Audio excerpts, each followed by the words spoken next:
Fala pessoal, bem-vindos a mais um episódio do podcast Futebol Moderno. Rafael Marcos Oliveira para mais um vídeo para vocês. Bom, e dessa vez nosso tema é um tema diferente daquilo que habitualmente a gente vem tratando, mas isso não significa dizer que ele é menos importante, né? Eu tenho aqui comigo o Gabriel, que é diretor de conteúdo da Future, né, representando a empresa para a gente debater um papo, trocar uma ideia sobre produção de conteúdo, sobre análise de jogo, sobre produção de conteúdo para análise de jogo. E, bom, primeiramente, né, agradecer ao Gabriel pela disponibilidade de tempo e pela disponibilidade de conhecimento que ele vai partilhar aqui com a gente hoje.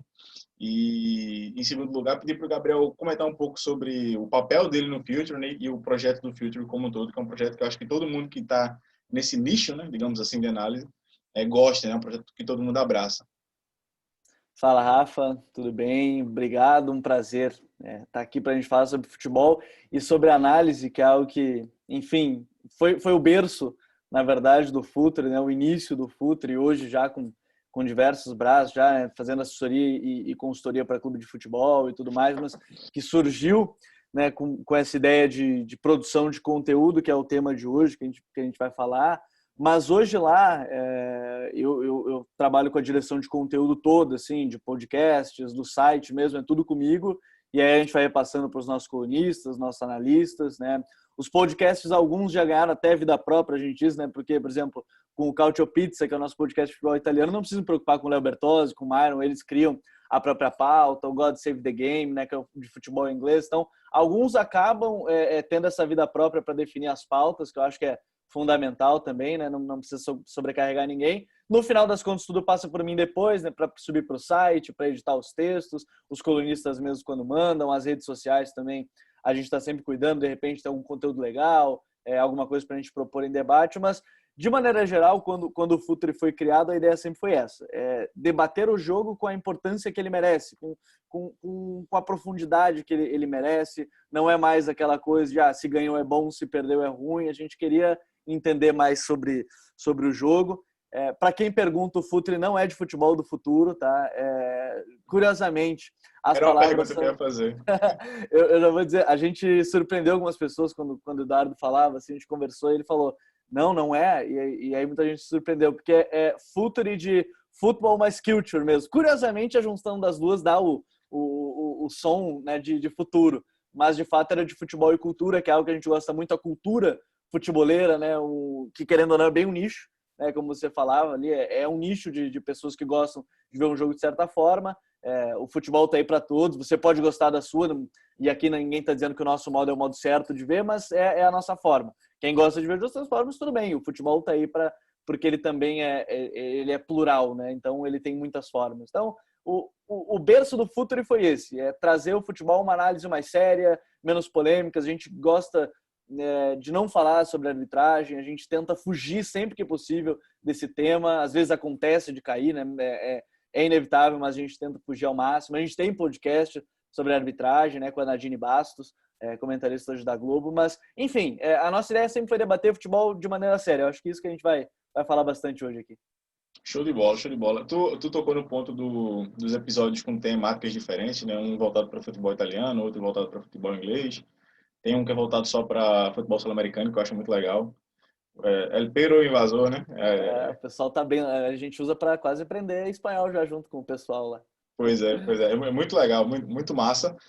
Mas eu tenho uma curiosidade, que acho que a curiosidade de mais gente também em relação a isso, que de onde surgiu a ideia de fazer episódios segmentados para ligas específicas, né? Ou seja, já era algo pensado desde que o Future surgiu, ou vocês foram percebendo a demanda por ter que segmentar o conteúdo porque senão o Pick Invaders, que você acha que é o primeiro, né? O primeiro, é o original, digamos assim, entre aspas, ficaria muito longo, né? Como é que foi essa divisão? Tudo começou quando o Léo Bertozzi, né, ele que é o apresentador hoje do Cautio Pizza, chegou com a ideia para o Myron. Ele chegou assim, vamos fazer um podcast de futebol italiano. E nesse momento, eu acho que a gente não estava nem em 100 episódios do The Pitch Invaders, ainda que de fato é o carro-chefe, é o primeiro. Quem quiser conferir o primeiro episódio é só o Eduardo ainda na época, eu nem tinha entrado, o Myron ainda não estava. É o episódio do Eduardo falando quase por 10 minutos sobre o trabalho da Juventus com o Marotta, ainda em reconstrução, isso 2015, se eu não me engano. E aí, como ele era semanal, ele era toda sexta, chegou um momento que tinha muito assunto para a gente tratar. E o The Pitch Invaders, quem for rolar lá para trás e ver os episódios anteriores, ele sempre teve mais de uma temática. Não era um episódio assim, hoje nós vamos falar especificamente sobre um trabalho. A gente acabava falando muitos assuntos. Faziam 2, 3, 4 pautas, às vezes ao mesmo tempo. E às vezes o episódio acabava ficando muito longo por conta disso, né? Porque é difícil falar em 10 minutos alguma coisa, alguns temas tão relevantes quando a gente traz 3, 4 convidados. Então, acabou ficando complicado. Quando surgiu o Perro, quando surgiu o Cautio Pizza, começou a surgir a ideia na época o Bolívar, que hoje trabalha no Atlético Paranaense, ele surgiu, vou fazer um podcast em espanhol. Eu acho que é legal para a gente abranger um público maior. A América do Sul tá aí, a América do Sul não tem tanto conteúdo assim, vamos tentar abraçar. Ele fez, aí, enfim, questões de trabalho fizeram ele ir para o Atlético, mas o projeto seguiu, a gente achou novos integrantes, novos apresentadores, e aí surgiu a ideia do El Rondo, que é o podcast de futebol espanhol, e o God Save the Game, com o podcast de futebol inglês. A gente teve ideias também de futebol francês, de outras coisas, mas a gente ainda prioriza a qualidade. E a gente tem pessoas que sabem o assunto, como Renato Gomes Rodrigues, a gente tem, mas a gente não tem ainda tantas pessoas para seguirem nesse conteúdo, por exemplo, para a gente falar de uma certa forma. Teve entrelinhas, né, com o Renato e com o Léo, falando um pouco mais de futebol brasileiro, mas como a gente tinha muitos assuntos, o The Pitch Invaders acabou ficando como a cereja do bolo, digamos assim, com entrevistas, com temas mais pontuais, e aí os outros poderem discutir ligas, poderem discutir rodadas, poderem discutir mais o semanal, né? Então acabou ficando muito por demanda e que acabou, querendo ou não, aumentando muito o alcance. Hoje aumentou muito o alcance ter diversas ligas. Tem pessoas que ouvem só um, tem pessoas que ouvem só outro. Acaba acontecendo porque é natural, né? Às vezes a pessoa gosta mais de Itália, outros gostam menos de entrevistas e acabou ajudando mesmo nessa demanda. Exatamente. E óbvio que vocês têm um braço comercial, né? Não deixa de ser uma empresa. E aí eu vou fazer uma pergunta que acho que caminha nesse sentido, né? Vocês se consideram uma startup do futebol? Uma startup, ainda digo mais, de análise de jogo? A gente nos chamaram assim já algumas vezes, né? A Futura é um startup. Sim, dá para dizer que sim. Eu acho que surgiu de fato como uma startup. Hoje dá para dizer que se consolidou muito como uma empresa que tem diversos braços, né? Seja de conteúdo, como a gente está falando hoje, seja de análise de mercado, que a gente tem o Futuri Pro, né? Que é mais um dos braços e que faz trabalho, já tem diversos trabalhos para jogadores, para clubes de futebol, né? Então, tem os cursos com o Futuri Lab. Então, hoje dá para dizer que é uma empresa com 3 braços principais: conteúdo, né, consultoria para clubes e cursos de futebol. Porque ela acabou crescendo. Né? O crescimento acabou sendo muito, muito grande, né, nesse mercado que o Eduardo, quando ele criou, ele identificou esse nicho como algo ausente, assim, porque existiam já pessoas pontualmente falando, né? O Léo já falava, o Renato já falava, pessoas que a gente conhece já que falavam do jogo de uma forma e que ainda careciam com muito preconceito em cima, alguma coisa em cima. Então o Eduardo viu ali um nicho, aqui tem algo. Tanto que quando a gente começou era só o podcast, era o podcast e o nosso perfil no Twitter ali que postava os podcasts e algumas outras coisas, tinha o Instagram. Então começou a crescer de uma forma que, poxa, não teve como segurar. Dá para dizer que não teve como segurar em alguns momentos. Por exemplo, eu ainda trabalho na Band aqui em Porto Alegre, o Myron tem algumas coisas, o Vini tinha outras coisas. A gente acabou juntando os 2 trabalhos, né? A gente acaba tomando bastante do nosso tempo, isso tudo, porque a gente sabe que como começou como startup, hoje dá para dizer que é uma empresa bem consolidada com algumas coisas. Você falou do braço comercial, acho que sim, mas foi difícil porque é um nicho, né? É um nicho. E eu acho que o mais legal disso, já que a gente está falando de conteúdo, é um nicho que começou a se identificar. Eu acho que o nicho começou a se achar assim, poxa, é verdade, eu cansei de ouvir dessa forma sobre o jogo, por que eu não vou ouvir de outro jeito? Então foi um nicho que foi se identificando e hoje, enfim, a gente vê em todos os lugares um nicho crescendo mesmo de pessoas cobrando apresentadores que, por que vocês fazem dessa forma? A gente vê nas nossas redes sociais, às vezes nos marcam. Então, eu acho que foi um nicho que se identificou e que estava carente mesmo de um assunto dessa forma e que hoje está bem consolidado, eu acho, no nosso cenário. Eu concordo. Assim, quando eu olho para os principais, entre aspas, players do mercado, né, assim, da produção de conteúdo sobre o jogo, sei lá, vou tomar o Instagram como base de uma rede social que todo mundo está lá praticamente. Então a gente tem o Future muito forte, o MW muito forte, tem o Ricardo, né, sozinho muito forte, o Ricardo Gonçalves. Uhum. Então, eu enxergo vocês assim como mais ou menos a primeira geração das pessoas que colocaram um pé na porta, sabe? E Vocês... antes da gente tem o Léo, a gente brinca, o Léo tá mais velho, o Léo Miranda tá mais velho que a gente já. Exato. Nosso, quase nosso pai começou. Mas é isso, né? São gerações que foram se formando, né? Eu acho que assim, se calhar a minha geração, né, se é que eu posso considerar a minha geração, a gente já vem trilhando um caminho de uma audiência que já ouviu pelo menos os primeiros termos, as primeiras nomenclaturas de vocês. Então a gente já não pega uma audiência tão, entre aspas, virgem nesse sentido, né? A gente deve muito a vocês, cara, em relação a isso. Eu tenho uma audiência relativamente razoável, assim, Uhum. é muito a mesma audiência, sabe? Quando a gente vai ver as pessoas que, por exemplo, me seguem no Instagram, são basicamente as mesmas pessoas que seguem o Future, sabe? E eu também acho que tem um ponto positivo que tem uma demanda reprimida muito grande, é quase que uma conversão. Você tem que converter pessoas a tentarem Sim. enxergar o jogo dessa forma, né? Tem muita gente que está vendo grandes cadeias de canais de televisão que abordam o jogo de uma outra maneira, e essas pessoas muitas vezes elas ainda não se converteram, entre aspas, né? Não gosto dessa palavra de religião, mas elas ainda não se converteram porque não tiveram contato, não tiveram ainda o primeiro contato com esse tipo de conteúdo. E esse foi um grande foco da gente, Rafa, porque quando a pessoa vê pela. O desconhecido, ele é sempre meio amedrontador, assim, a pessoa fica meio com medo, o que está vindo por aí? E quando a gente fala dos termos, eu acho que isso é fantástico, porque a primeira coisa, se a gente para pensar, o Futuri também é um meio de comunicação, né? Porque faz conteúdos. Eu sempre gosto de frisar isso, porque às vezes as pessoas pensam, poxa, mas por que vocês não usam só os termos dentro do futebol? Porque a primeira coisa que a gente tem que fazer é se comunicar.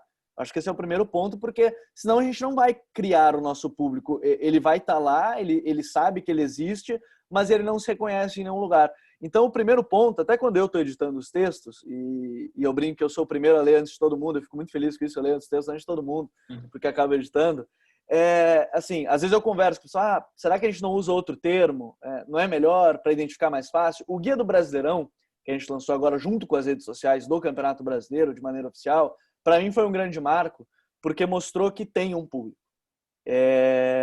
O nosso alcance, ele, não preciso nem dizer, praticamente quadriplicou, quintuplicou nesse período, porque, de fato, é o alcance das redes sociais oficiais do Brasileirão, e que a primeira coisa que eu pensei na hora que a gente fosse escrever calma lá, a gente vai enfrentar um público que nunca, ou grande parte, nunca viu o jogo dessa forma. Pode ter visto, de fato, eu acho que sim, cada um às vezes até enxerga e fala de outras formas, mas enxerga do mesmo jeito que a gente, mas fala de outros jeitos. E aí eu falava, a gente vai precisar ser o mais claro possível dentro do nosso estilo. Eu acho que às vezes é a primeira coisa, o primeiro desafio que a gente vai ter aqui nesse guia. E eu posso dizer com toda certeza, foi um sucesso.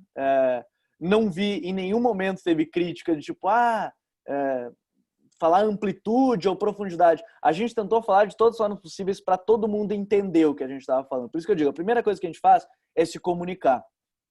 E aí prima, mais uma vez, pela qualidade do conteúdo, não necessariamente uma quantidade, porque alguns textos eram até menores que os outros, mas tinham muito conteúdo ali dentro.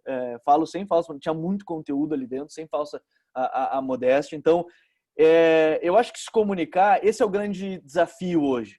É a gente se comunicar com pessoas que não tiveram o contato. Elas gostam de futebol como a gente gosta. Talvez elas não observem de uma forma que a gente goste ou que a gente ache o certo, porque quando elas vão conversar com outra, a outra pessoa já chega com termos que ela nunca ouviu na vida, de uma forma às vezes soando arrogante. Então isso é um grande problema, esse é um grande desafio. É se comunicar com ela, assim, não é a pessoa falou de um jeito que tu acha errado e tu já falar, não, essa pessoa é burra, ela é leiga. Não, tu tem que tentar, olha só, por que não dá para tentar dessa forma? E por isso que a gente sempre trata, é o grande desafio, se comunicar. Isso que eu acho que é muito legal, a gente aprender a se comunicar com o público para aumentar, né? É um nicho, mas por que não se tornar uma base, né? Algo bem maior? Então isso que é um grande desafio hoje, que eu digo que, pelo menos da minha impressão, cuidando das redes sociais junto, né? Vendo os textos, eu acho que é algo que a gente está conseguindo alcançar nesse momento. Show de bola. Eu acho que tem um outro desafio aí que está implícito, que é o seguinte, né? Na mesma medida que vocês estão se comunicando, os termos, né, as nomenclaturas, elas têm significados, elas têm sentido. Né? Eu costumo brincar e dizer assim, o Gabriel se chama Gabriel, ele não se chama Miguel, Rafael, é Gabriel. E o Gabriel traz consigo todo um background de aspectos que constituem ele quem ele é. E, então, de certa medida, é um trabalho, entre aspas, eu não sei se tu concordou comigo, porque eu já ouvi opiniões muito diferentes de lados diferentes e acho que todas elas fazem sentido, que, em determinada medida, a gente educa o público. A gente está mais ou menos ali dizendo, olha, amplitude é isso aqui, profundidade é isso aqui, dá atenção, olha na tua equipe quem dá profundidade, porque esse atleta merece uma atenção especial por isso, isso e isso, enfim. E esse movimento de educar, eu acho educar é uma palavra muito forte, mas acho que é esse mesmo, essa conotação mesmo. É, ela passa por um processo de ensino-aprendizagem. Então, a audiência ouviu a primeira vez o podcast e ela ouviu uma expressão que ela não conhece, isso causou curiosidade, talvez ela vá procurar de novo. Aí, no outro episódio, ela ouviu de novo, mas já ouviu num contexto em que ela vai conseguir entender o que é. E nisso a audiência vai evoluindo. Eu costumo dar o exemplo da política no Brasil. Se a gente falar sobre política 10 anos atrás no Brasil, ninguém sabia o que era esquerda e direita, ninguém sabia o que era liberdade e o que era igualdade, ninguém tinha essa ideia de Estado maior ou menor, de maior intervenção ou não, enfim, isso a gente vem passando por uma revolução nesse segmento. E por que o futebol não pode acontecer também? Eu sempre faço essa questão. Por que no futebol a gente também não pode fazer com que o grande público entenda um pouco mais daquilo que entende hoje? E eu já ouvi do outro lado, né, de assim, é muito pretensioso, pode soar arrogante, acho que faz sentido também, tentar se colocar dessa forma, tentar menosprezar o público, né? Tentar partir do pressuposto que o público não entende ou entende pouco e vai passar a entender mais.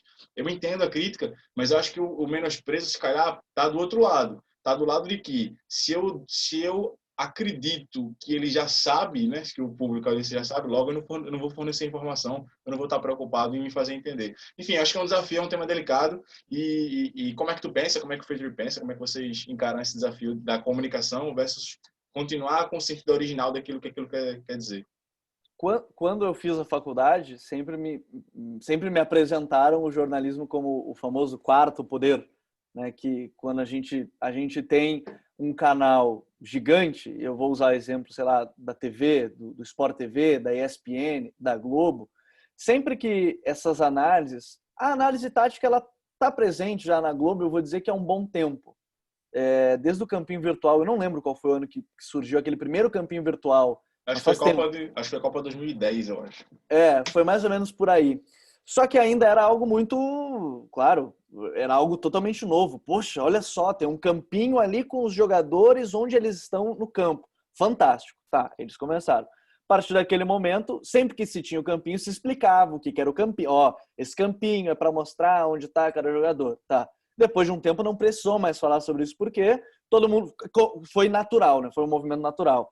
Depois, mais atual, se a gente pegar o momento atual, começou a se falar, usar o termo amplitude e profundidade muito mais do que a gente ouvia, sei lá, há 5, 6 anos. Eu acho que são processos.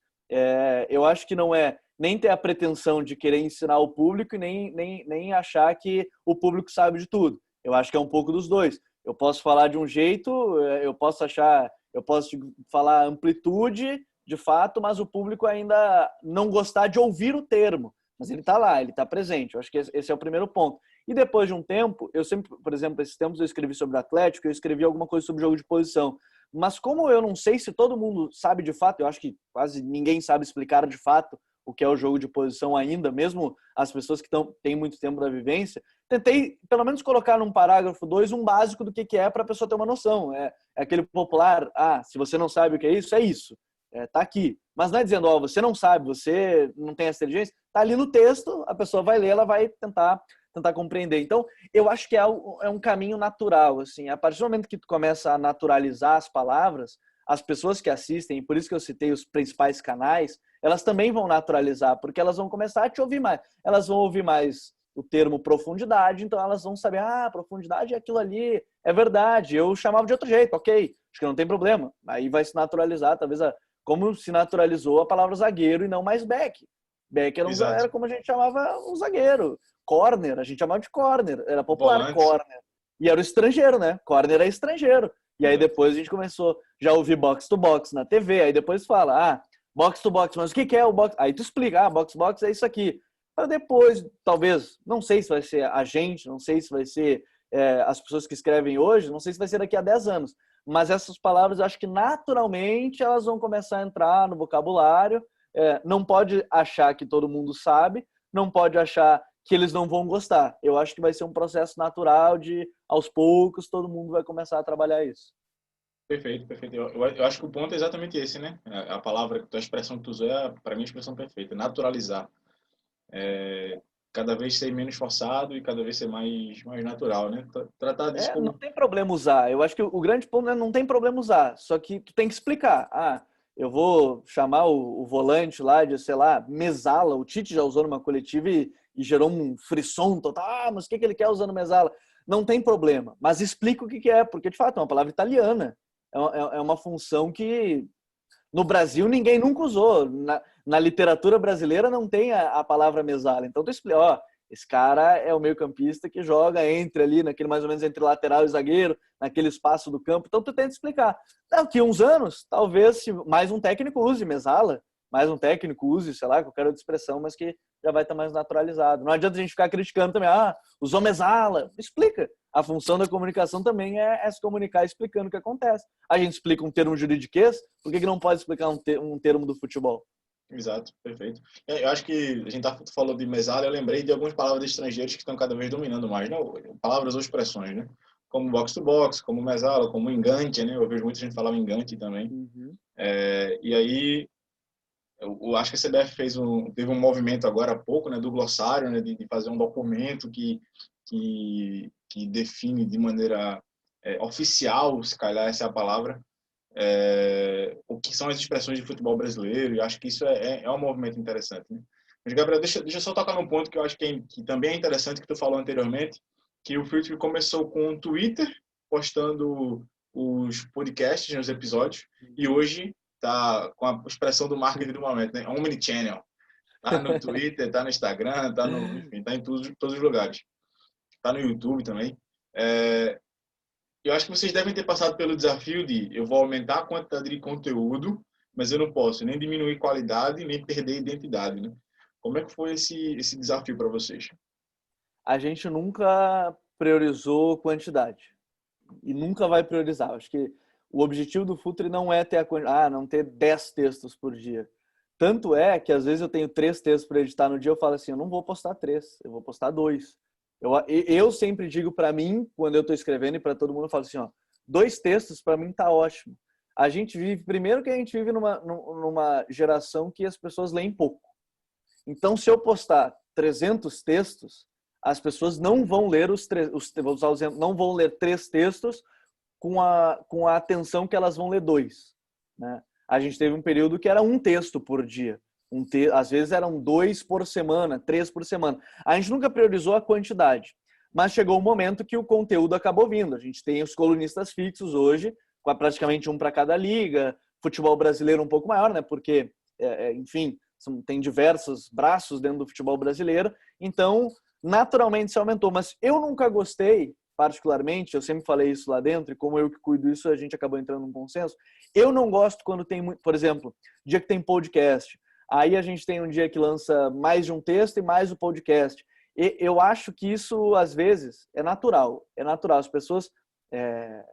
E isso acontece. As pessoas leem mais o Globo Esporte, elas têm mais matérias lá, porque tem uma quantidade. É algo de news, é hard news. O Futre não é hard news. O Futre é análise. E por se tratar de análise, eu acho que a gente não precisa, por exemplo, a gente não faz análise pós-jogo. Podem perceber, a gente não tem texto assim, tal jogo marcado, assim, esse jogo foi assim. Porque é difícil, eu acho que é muito temporal. Tem validade, né? Eu acho que é muito, tem muita validade, acho que essa é a palavra, tem muita validade. Então o Futre sempre priorizou a qualidade. Eu acho que esse foi o primeiro ponto para o podcast, para o canal do YouTube, tanto que tem muita coisa parada hoje no YouTube, porque a gente quer voltar com qualidade, a gente não quer voltar de qualquer forma, a gente quer trazer um conteúdo de qualidade, mas com uma periodicidade que a gente vai com certeza trazer num período constante, né? E esse é um grande desafio nosso. Mas o foco, porque hoje, Rafa, eu acho que a gente tem muito conteúdo na internet, tá? E aqui eu não tenho a pretensão de dizer que o Futre é o melhor, ou que o X é melhor, que o Y é o pior. Enfim, eu acho que a gente tem muito conteúdo, mas ao mesmo tempo a gente tem muitas pessoas que querem ser influenciadoras, ou elas querem ser maiores do que o próprio conteúdo. Então elas postam alguma coisa que às vezes até é interessante, mas não porque elas julgam aquilo com qualidade, porque elas querem ser famosas, entre aspas. Eu vejo isso no meio da comunicação, a pessoa quer ser mais importante que a notícia. Então, eu acho que a gente vive uma grande linha tênue de lutar pela qualidade e tentar escapar dessa quantidade. E, infelizmente, muitas pessoas postam esses conteúdos dessa forma, e eu não falo de novo isso aqui como reserva de mercado, qualquer coisa, porque a gente tem muita gente boa. Todo mundo que a gente trouxe hoje para o Futre era alguém que escrevia, assim, escrevia no seu Twitter, escrevia, enfim, no seu Medium. Mas tem muita gente que, por querer ser maior do que quer se tornar mais famoso, vamos usar o termo famoso, nas redes sociais, acaba postando coisas que às vezes não fazem sentido ou que são maiores do que o jogo. Porque o jogo é uma coisa, a nossa vontade é outra, e às vezes a pessoa fala, fulano é muito ruim e bota um vídeo por isso, isso, isso. Calma, gente, o jogo é maior que isso. A gente não tá aqui para dizer quem é bom e quem é ruim, a gente tá dizer olha, ele faz isso. Ele não é melhor ou pior, ele faz isso. Agora, se você quer contratar ele para um time que faz aquilo, não vai dar certo. Então, eu acho que é uma linha muito tênue entre qualidade e conteúdo. É muito difícil ter quantidade e qualidade. Por isso que eu acho que esse é o grande desafio. A gente sempre falou, tanto que os colunistas têm um texto por semana, para eles poderem ter mais tempo para produzir algo de qualidade, e não eles produzirem 3 textos na semana e aí talvez perder a qualidade em prol da quantidade. Perfeito. E aí o crescimento em quantidade, ele não é só do filtro, né? Ele é do nicho, né? Eu acho que à medida que tem mais pessoas se interessando pelo assunto, é natural que surjam mais páginas no Facebook, mais perfis no Instagram, no Twitter, né? Então, eu percebo hoje que tem um boom, uma explosão de conteúdo sobre isso, né? Tem, sei lá, 3, 4 empresas grandes já, entre aspas, né? Grandes, entre aspas, ou grandes dentro do nicho, que produzem conteúdo, fora dos produtores individual, como é o meu caso. Uhum. Mas, por outro lado, isso eu acho positivo, né? Crescer a quantidade de pessoas falando sobre o Total, acho jogo. que o nicho é muito importante. Ele está crescendo, acho que isso que é legal. A gente falou, transformar numa base sólida, né? De todo mundo que está se descobrindo nesse meio. Exato. É um sintoma, eu acho que a palavra que pega aqui, é um sintoma de que a gente está com um crescimento forte dentro do nicho, isso é positivo. Por outro lado, se a gente for enxergar a partir do ângulo negativo desse crescimento, é que na medida que cresce o conteúdo, também cresce o conteúdo de qualidade ruim, o conteúdo que presta de serviço, o conteúdo que às vezes acontece aquilo que tu está falando, né, sei lá, da pessoa que está produzindo aquele conteúdo ali, querer aparecer mais que o próprio conteúdo, enfim. E isso pode causar uma aversão para aquela pessoa que tem o primeiro contato com aquele tipo de conteúdo. Olha como é que são, olha como é arrogante a pessoa que fala sobre o jogo Exato. dessa forma. Então ela já nega todo o resto que ela poderia ter contato, todo o universo de conhecimento que ela poderia descobrir, porque aquele primeiro contato foi negativo, né? E aí Porque, acho até aproveitando, Rafa, desculpa te interromper, é que esse ponto para mim é fundamental. Com esse crescimento, esse boom, muita gente quer trabalhar em clube de futebol. Acho que todo mundo tem o sonho, né? De trabalhar num clube de futebol, quer ser analista do clube, quer ser analista de mercado, scouting. Só que quando a gente vê as análises, elas são para aparecer para um clube, mas o clube talvez não busque daquela forma. Não adianta, nada adianta eu vou analisar o Manchester City, por exemplo, ou qualquer o Barcelona, Real. Um clube de futebol não analisa quem analisa os superclubes, analisa quem está olhando ali, está se matando vendo uma Série B, uma Série C, o futebol está ali. Não é o futebol dos superclubes, né? O futebol está ali. Então, eu acho que é ter muito cuidado, porque o crescimento ele é grande, ele é fantástico, eu acho muito legal. Muita gente debater, tu botar uma pergunta e todo mundo debater em alto nível o conteúdo, eu acho que isso é fantástico. Mas muita gente que não olha é bem isso. Ela vai olhar assim, mas como ele é arrogante, será que todo mundo deve ser assim? E aí já pronto, vem a aversão, vem o cara criticando sem nem saber, sem nem saber. Quem produz conteúdo de maneira tradicional, a mídia tradicional, né, os grandes canais de televisão, principalmente TV fechada, batem muito no nosso nicho. Né? Tem muito jornalista hoje, muito cronista esportivo, que comentarista, que bate muito, quer aparecer, isso aí é uma maneira de querer se destacar. Então, de certa maneira, eu acho que essa pessoa se vê ameaçada, né, por uma geração nova, diferente, que fala para o jogo e que olha para o jogo de maneira diferente, e também, ao mesmo tempo, acho que ela tem aquele sentimento de, olha que frescura, olha que, para que isso, para que falar desse jeito. E aí ela também vai influenciar, vai enviesar para o cara que vai ter o primeiro contato com o tipo de conteúdo que a gente produz, já olhar, já ter o primeiro contato, muitas vezes, por mais que o conteúdo seja bom, de maneira negativa. Ó como é que eles falam. Ó que Claro. frescura. E isso acaba sendo de fato ruim, né? É um problema, porque, de certa forma, eles também têm razão quando eles falam da comunicação, porque de nada adianta a gente ter um conteúdo muito bom e não chegar a ninguém, né? Chegar e ficar no clubinho, ficar pra gente, ficar só entre a gente, preso para vai ser 20, 30, vai ser só o nosso nicho para entender. Por isso que eu falo, o grande desafio, além da qualidade, dentro dessa qualidade, tu conseguir atrair mais pessoas. Eu fico muito feliz quando eu vejo no Futre, o Futre Club, que é a nossa plataforma de colaboradores, de pessoal que apoia e recebe conteúdo exclusivo. Eu vejo essa plataforma crescer cada vez mais. Eu fico muito feliz. Que as pessoas sabem que a gente não tem o poder de uma grande mídia, não vai receber um patrocínio de uma grande empresa hoje. Não é assim da noite para o dia. E se receber, vai ser com um valor bem menor do que uma TV. Então, eles apoiam porque eles querem receber aquele conteúdo. São mais pessoas chegando para conhecer aquele conteúdo. Então, para mim, isso é fantástico. Eu fui muito feliz, assim. Quando a gente lançou o Futuri Club, a gente falou assim, pô, quantas pessoas será que assinariam para ter esse conteúdo? Quantas pessoas? E aí foi passando o tempo, hoje são mais de 100, são 130, se eu não me engano, hoje, quando a gente está gravando, são 137, se eu não me engano, uma vez que eu olhei. Então, assim, são pessoas que pagam para ter um conteúdo que elas, às vezes, tem semanas que a gente não consegue postar todos os dias, porque as pessoas têm outros afazeres, infelizmente a gente não é full time do Futre, né, todo mundo, mas que elas entendem que elas estão, às vezes, contribuindo para ajudar o crescimento também. Para quem sabe daqui 1 ano, 2, eu trabalhar 100% do meu tempo no Futre, o Eduardo poder 100% estar no Futre, todo mundo estar 100% de trabalho no Futre. Não é um hobby, eu sempre digo, hoje não é um hobby, não tem como, já passou do período que o Futre era um hobby de vamos gravar um podcast semanal, já passou esse tempo há quase 3 anos, já passou, mas é ainda um trabalho que não temos como dividir. 100% do meu tempo vou dedicar ao Futre. Quem sabe daqui 2 anos, se a gente voltar a falar, eu vou falar, olha só que legal, há 2 anos eu falava assim, quem sabe eu tivesse 100% do meu tempo e conseguisse ainda mais. Aí talvez daqui 2 anos a gente tenha mais quantidade e ainda qualidade, porque a gente vai conseguir ficar 100% do tempo. Mas por isso que a gente falou, comunicação, para mim, vai ser tudo para a gente aumentar e crescer e também ajudar as pessoas. Não ajudar as pessoas, a palavra, na verdade, seria a gente ter algum tempo, conversar mais sobre o jogo de uma certa forma. Perfeito, perfeito. Tu falou sobre um ponto que eu também acho que é interessante, né? Muita gente quer viver do futebol, muita gente vê essa possibilidade de viver do futebol. E, cara, se a gente fazer uma conta aqui de padaria, não tem demanda, não tem clube suficiente ou melhor, não tem oferta, né? Não tem clube suficiente para a demanda que tem. Ou seja, sei lá, tem 20 clubes na Série A, 20 na Série B, vamos assumir aí uma média de, sei lá, no profissional, 2, 3 no profissional, né? E um por categoria ali. São, sei lá, 100 profissionais. Não sei se chega a 100 profissionais, 150 profissionais hoje, empregados de fato, né? E qual a condição, muitas vezes, desse emprego, né? Sem receber, salário muito baixo, né? Enfim, e aí, a minha comunidade hoje, né, a CMA, ela está com 70 membros.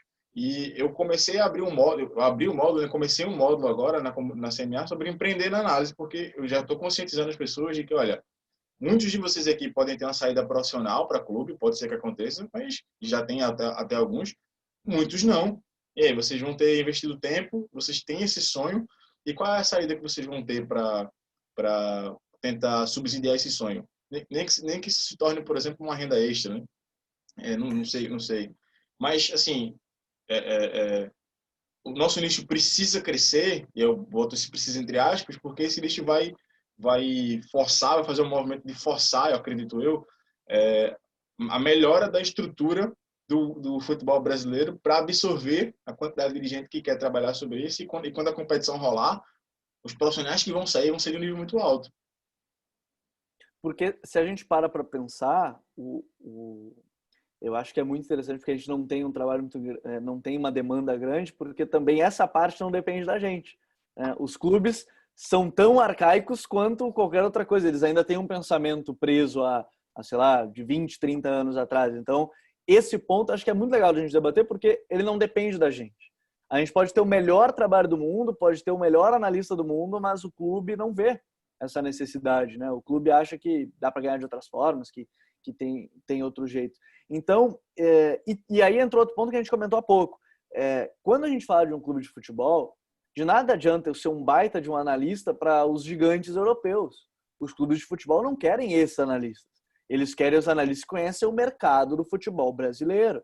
De nada adianta eu sair largando aos quatro ventos que eu sei tudo sobre o campeonato espanhol, o italiano, o francês, o alemão, se quando eu chegar, por exemplo, perguntarem, tá, quer trabalhar num clube? Ok, vamos trabalhar no clube do Brasileirão. Tu não conhece a realidade do futebol brasileiro. Tu não conhece, por exemplo, que o futebol brasileiro tem X divisões, tem tantos clubes, tu não conhece times da Série B. Do que adianta eu trabalhar no clube do futebol brasileiro? Eu sou o expert do futebol europeu. Você acha que o Brasil de Pelotas, para pegar na realidade, vai comprar alguém do Girona? Não, não vai. Você acha que, o Juventude vai comprar alguém do Metz? Não vai. Não adianta eu saber tudo sobre o futebol europeu se eu não conheço a nossa realidade. Então, acho que esse é o desafio do analista. Parar de achar que, sabendo tudo da Europa, vai entrar num clube de futebol, se a primeira coisa que vão te colocar lá num clube e vão comer o teu couro, isso é um fato, eles vão comer o teu couro, perguntando da Série C, da Série D, de jogo que nem tem televisionamento, de jogo que tu vai ter que penar para conseguir ver. Então, essa é a linha, é entender. Eu faço análise no Twitter dos superclubes, mas isso não significa que eu tenho capacidade para ser analista de um clube de futebol. Eu não estou vendo, o campeonato colombiano, não estou vendo o campeonato paraguaio. Esses campeonatos que interessam se alguém quer trabalhar no futebol brasileiro. É saber conhecer a nossa realidade. Nada adianta eu saber que o Barcelona sem o Messi, por exemplo, vai ter o Griezmann de falso 9, o Ansu vai ser um ponta esquerda que vai infiltrar, se eu não sei que no Juventude o Renato Cajá é o meia do losango do Pintado. Aí não adianta. Aí eu não sei a realidade daqui, por que um clube vai me trazer? Se eu vou ter que me adaptar à realidade do futebol brasileiro. Eu acho que esse é um grande desafio, entender que analisar a Europa não te faz qualificado para trabalhar no clube de futebol brasileiro. Perfeito, é um brasileiro estrangeiro no próprio Brasil, né? Aí o clube não vai contratar, tu vai indicar quem? Não, eu tenho um jogador na Bélgica que eu acho bom, mas que dinheiro? O euro tá valendo 6,50. Vai pagar como aqui no Brasil, né? Eu sei bem. Pois é. Tem um detalhe aí, Gabriel, que eu fiquei refletindo também enquanto tu falava, que é o seguinte: o mercado brasileiro, por si só, eu sempre me respondia, eu recebo muita pergunta, né? Como é que faz para ir para aí? Como é que a gente faz para ir para Portugal, etc. E eu dizia assim, cara, o mercado brasileiro é maior. O mercado brasileiro é maior. Explora o mercado aí, que o mercado brasileiro é maior. Mas de um tempo para cá, eu venho mudando de opinião pelo seguinte, né? O mercado brasileiro, de fato, ele é maior. Mas o mercado português, a gente está falando de um país de 10 milhões de habitantes, 10 milhões e meio de habitantes, é um mercado menor. Mas o mercado estruturado português é maior que o mercado estruturado brasileiro. E isso faz uma total diferença. Então, e aí veio um pouco daquela reflexão sobre a saída profissional, né? Bom, se eu tenho um mercado português, de um país que tem 10 milhões de habitantes, o que ele está inserido dentro do contexto de UEFA, né, de União Europeia?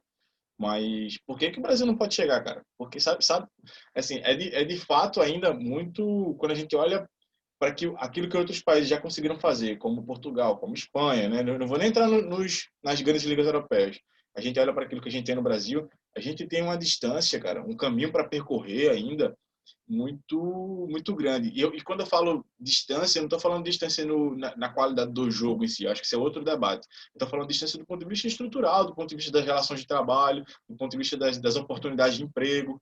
Então, eu acho que tem demanda, e uma coisa que eu reflito também nesse... Que tem demanda não, né?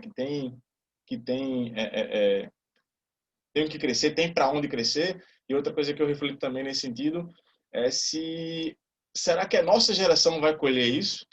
Porque eu não sei, eu olho para o trabalho e vejo que é um trabalho tão grande, né? É tanta coisa que precisa mudar, que se calhar a gente está fazendo um trabalho, a gente está iniciando um trabalho, né? De conscientização, de divulgação de conhecimento sobre uma coisa que é importante, é necessária uma mudança tão grande que a gente provavelmente não vai pegar. Eu acho.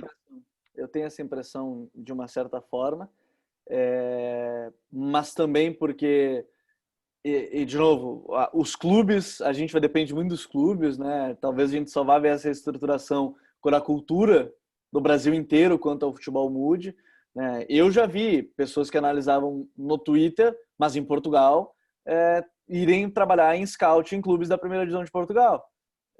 Mas são casos isolados, né? Eu tenho um exemplo perfeito para isso, Gabriel. Hoje o analista do Profissional do Porto, o Nelson Diogo, ele postava as análises dele no LinkedIn, cara.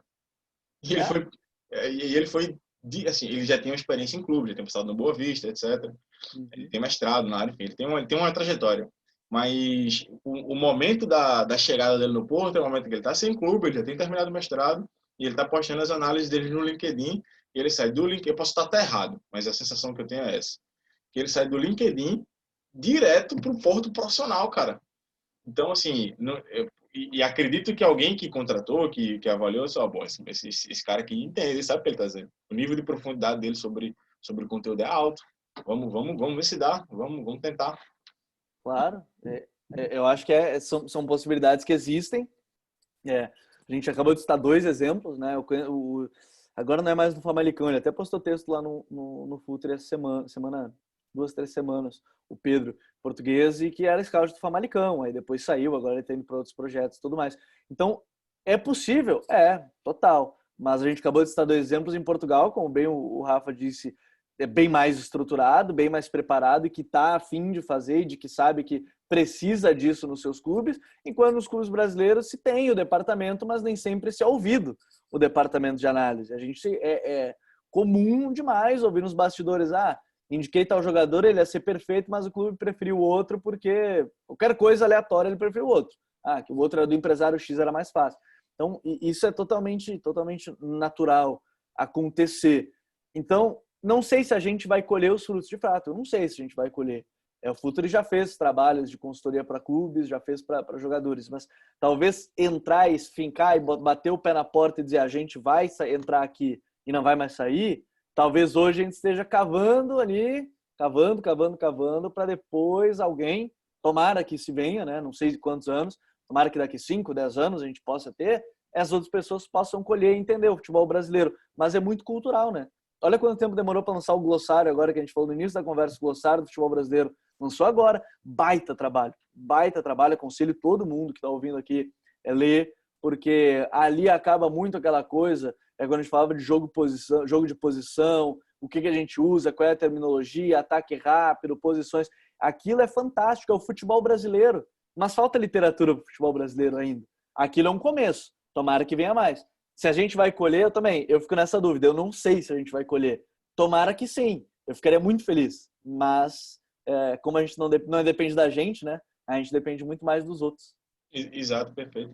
E só para ficar claro na minha fala, né, para depois não me interpretarem errado, eu acho que não é que o futebol português ele é melhor estruturado do que o futebol brasileiro. É que ele tem um volume de trabalho bem estruturado, maior que o volume de trabalho do futebol brasileiro. Quando eu falo de volume, eu estou falando de quantidade de oportunidades de emprego, de produção científica que influencia na prática, de cursos de formação.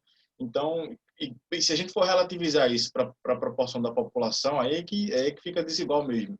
Porque, agora assim, na ponta do iceberg, né, a gente pegar os clubes grandes brasileiros com os clubes grandes portugueses, aí eu não sei, aí eu acho que é mais pau a pau, se calhar os clubes grandes brasileiros têm até melhor estrutura, melhores condições, etc.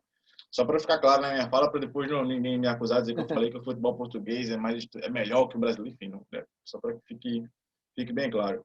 Gabriel, e um outro ponto que eu acho interessante também é que cada vez mais a gente passa muito por aquilo que a gente vem falando sobre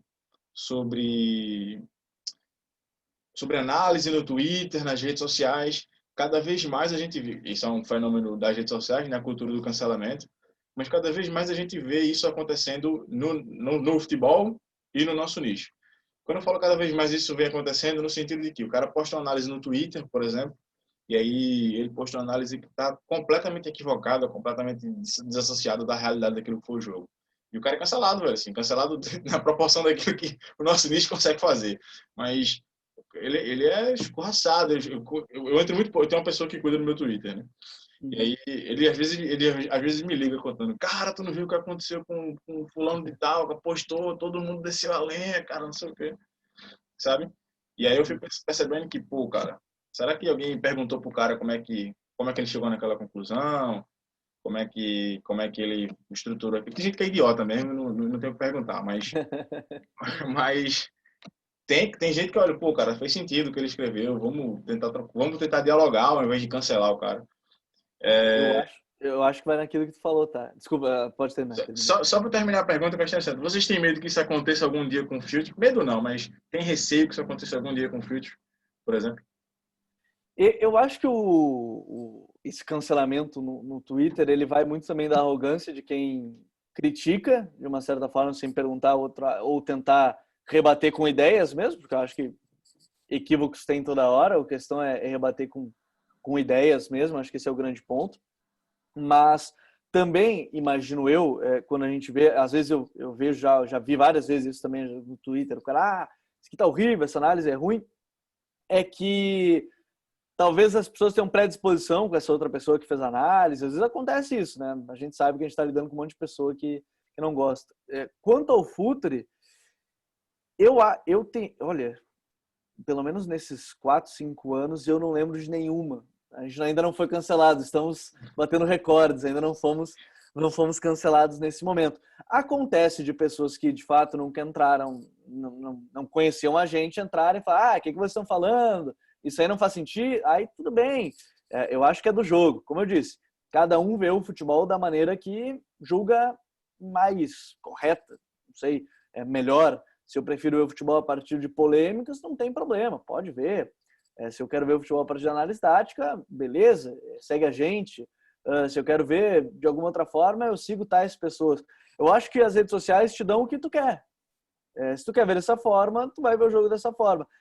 Quanto ao cancelamento, eu acho muito difícil. Assim, eu acho que vai muito de caso a caso. Eu acho que vai muito da pessoa que está falando. Acho que vai muito de quem está respondendo. Por isso que eu gostaria muito de usar o perfil lá para responder um monte de gente. Tipo assim, responder eu digo no sentido de vamos abrir uma caixa de perguntas aqui no Twitter e sair respondendo todo mundo. Às vezes não dá, às vezes tem muitas perguntas. Mas às vezes, talvez nem a gente tenha a capacidade de analisar tudo, né? A gente, de fato, só analisa o que a gente tem convicção. Por isso que eu escrevo cada vez menos no meu perfil, porque eu prefiro estar vendo o jogo do que estar escrevendo sobre um jogo. O Myron fala isso para mim em seguida, ele fala assim, eu cansei de ficar, não é cansei, mas eu parei de ficar analisando lá porque tudo virou super análise. Eu acho que a gente vive a era, eu tenho que lembrar quem é que falou, qual foi o jogador que falou isso. Eu não lembro se foi o Mascherano ou se foi algum jogador de Portugal, que alguém fez uma análise e falou assim, tal jogador fez isso baseado numa ideia X que tinha como pressuposto Y e que gerou W. O jogador respondeu, e o jogador, eu acho que foi de Portugal, tô quase certeza que foi de Portugal. E ele falou assim, não, na verdade o treinador nunca falou, você está vendo coisas que nem o treinador falou pra gente. E é aquilo que a gente falou do conteúdo, a gente vive numa era de super análise. A gente vê o cara dando um passe pro lado e o cara fala, ali foi uma... Às vezes não é. Às vezes só o cara quis tocar pro lado porque era o que tinha. Era a opção que tinha, nem sempre é uma ideia. Então é a linha tênue da super análise, de analisar, de ser algo raso, mas eu acho que a cultura de cancelamento uma hora vai chegar. Talvez ela de fato vai chegar porque alguém vai achar que sabe mais que todo mundo, alguém vai dizer que tu não viu o jogo e eu que vi, eu que sei, e esse é o meu grande medo, e por isso que no futuro a gente tenta assim, eu não sei desse assunto, eu não vou falar de algo que eu não sei. Eu gostaria de responder, como eu falei, essas perguntas, mas como sou eu que cuido do Twitter, vai vir muita pergunta que eu realmente não faço ideia. Vai vir porque, como é que joga o time X, tal jogando? Eu não vi. Eu não posso te responder. Se eu te responder algo, vai ser muito raso, e a gente acabou de falar que o Futre prioriza a qualidade. Se eu não responder, pode soar arrogante que eu não quis responder, porque eu não vou dizer que o Futre tem um negócio que vai ser impossível de responder todo mundo, isso aí seria pretensão minha. Hoje, se eu botar uma caixa de perguntas, de fato, acho que eu consigo ter tempo para responder todos. Vai demorar? Vai, mas eu consigo responder todo mundo. Então, é a linha tênue. Eu não vejo... não vi a Série B, eu não vi, porque meu trabalho hoje não permite ver a Série B, não posso falar alguma coisa da Série B. Então, acho que esse é o ponto, é a superanálise e a análise rasa, é tentar entrar nesse meio termo para não ser cancelado, talvez seja o ponto, não ser cancelado. Perfeito, perfeito, é exatamente isso, eu acho que tu tocou no outro ponto também que é importantíssimo, né, que a gente só dá para falar daquilo que a gente conhece, né? A gente só fala daquilo que a gente assistiu. Tem muita gente que percebe que aquele conteúdo tem engajamento, né? Aí Claro. quer falar daquele conteúdo primeiro, né? Acabava o jogo da Champions League, cara. Eu entrava no Instagram, já tinha, sei lá, umas 8 análises do jogo. O jogo tinha acabado de acabar. Tu nem processou as informações ainda direito, né? Ou seja, tu tá mais rápido que o próprio analista do clube, saca? E aí, Tem que ser contratado, esse pessoal tem que ser contratado, né? Do exato. jeito que é.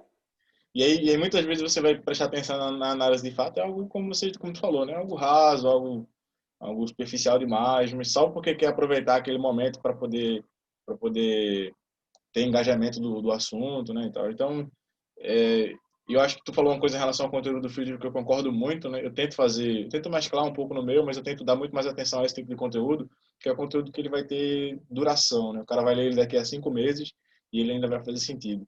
No Campeonato Brasileiro a gente tentou, tá? Mas foram 5 técnicos demitidos em 6 rodadas, não deu. Eu vi.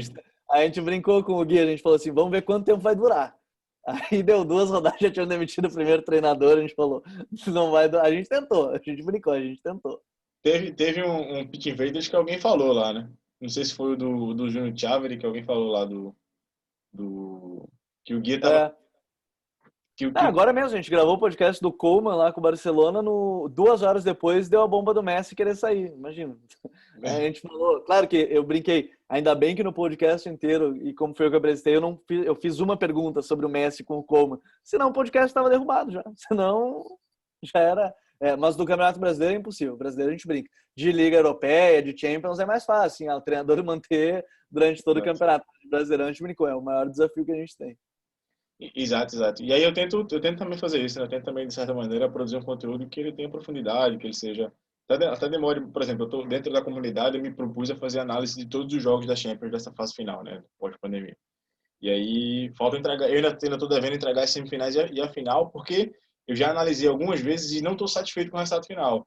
Então, eu prefiro demorar mais, já tem acho que 2 semanas que acabou a Champions, né? Prefiro demorar mais e entregar uma coisa de qualidade de fato do que entregar imediatamente após Sim. e ali ser superficial, uma coisa que o cara que está vendo conseguiria fazer melhor do que você, mas você até conseguiria fazer bem também, mas você estava tão ansioso para entregar rápido e pegar engajamento, pegar view, like, né, que não é esse o objetivo, que não conseguiu.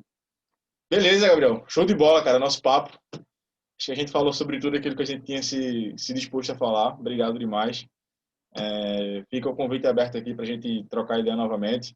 Mais uma vez, muito obrigado pela tua disponibilidade de tempo, pelo teu conhecimento, por compartilhar um pouco da experiência do Future. Acho que, em determinada medida, a gente caminha na mesma direção, né, no mesmo sentido, proporções diferentes, mas no mesmo sentido. E muito feliz, cara, bater esse papo contigo, trocar essa ideia. Eu sempre digo que o grande objetivo do Futre, às vezes, é trocar ideias, falar sobre futebol, que é algo que a gente gosta. A gente nem viu o tempo passar, que a gente falou enfim, de temas que vão da Série B do Brasileiro até a final da Liga dos Campeões. E que o grande objetivo da gente é conversar sobre futebol.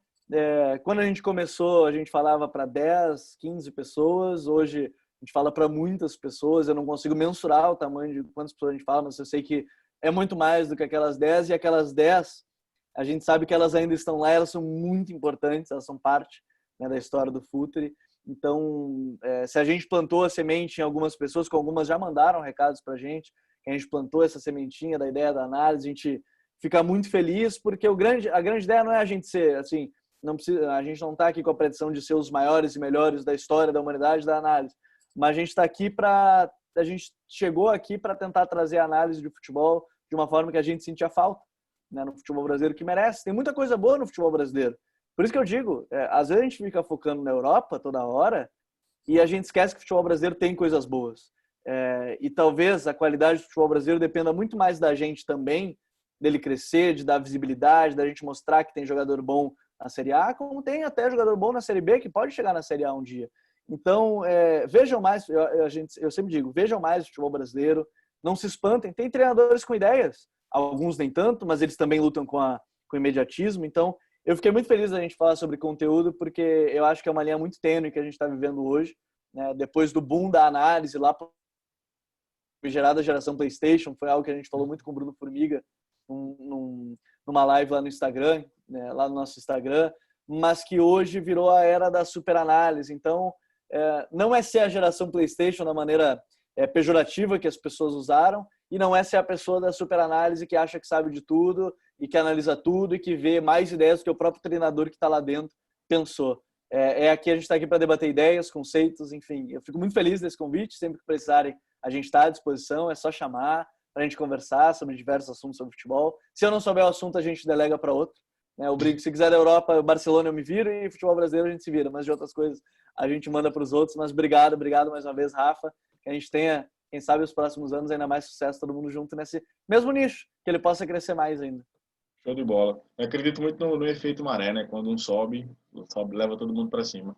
E só um recado, Gabriel, para um charateu, um grande amigo meu, né? Daqui do companheiro de mestrado, hoje ele é analista do Braga, né? Do Braga aqui de Portugal, que ele me zoa muito porque eu não falo futuri, eu falo future, falo americanizado. Ele agora tem um podcast inteiro para me zoar aí agora. Essa do nome é engraçado, porque a gente ouve já o future, já ouviu de tudo quanto é jeito. Aí a gente falou assim um dia, chegou lá no grupo, tá, gurizada, vamos decidir como é que a gente vai chamar. A gente falou, tá, vamos falar future para deixar um pouco mais brasileiro, mas não tem problema falar de outras formas. O que importa a gente fala, é todo mundo se entender, todo mundo se comunicar. A gente brincou, vamos falar future, mas se os outros falarem future, enfim, qualquer outra coisa, a gente tá dentro. Eu sei a maneira correta de pronunciar, mas a primeira vez que eu vi, né, ficou com isso na cabeça. Eu falo... jeito, não adianta, né? Jeito. É jeito. Exato. Beleza, Gabriel. Obrigado demais, cara. Até a próxima. Um abraço. Abraço, até a próxima.